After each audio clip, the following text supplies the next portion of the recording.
Next one's from John Roddy, and the subject is Mike Tyson. Did you guys see the Undertaker's appearance on the Mike Tyson podcast? It was pretty dull, but they showed Tyson the infamous Hell in the Cell match for the first time, and during the episode, and it got me thinking.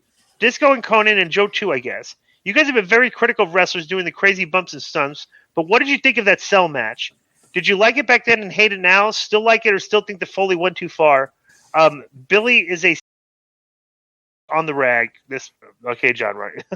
Bro, all the people that sit there and rag on Billy now, they're kind of having to come home to roost because a lot of the stuff that he got not to be true. Because I guess that Sasha Banks show was not. Bro, that doesn't matter when you dislike somebody. The truth has nothing to do with.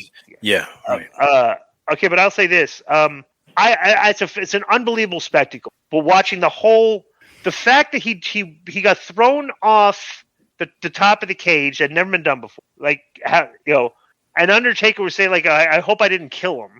Think about that. It's like, bro, they're going over the match, and Mick tells him he wants to do this, and, like, Undertaker didn't say, like, no, dude, you can't do that. You might die.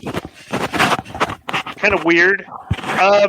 But just the fact that he was stretchered out, he got back up and climbed back up, and this is all kind of ad lib, and he got choke slammed through the fence and almost looked like he could have broken his neck if he landed wrong. And so if he landed flat, thank God. So, but I go back and watch that and just then there's the whole thing of Jim Ross saying, somebody stop the damn match. Enough's enough. It's like the guy was trying to kill himself. So, Konnan, what's going on with your headset? Yeah, can you hear me? Yeah, I can hear you. All right. What's wrong with it? It's just hurting my head.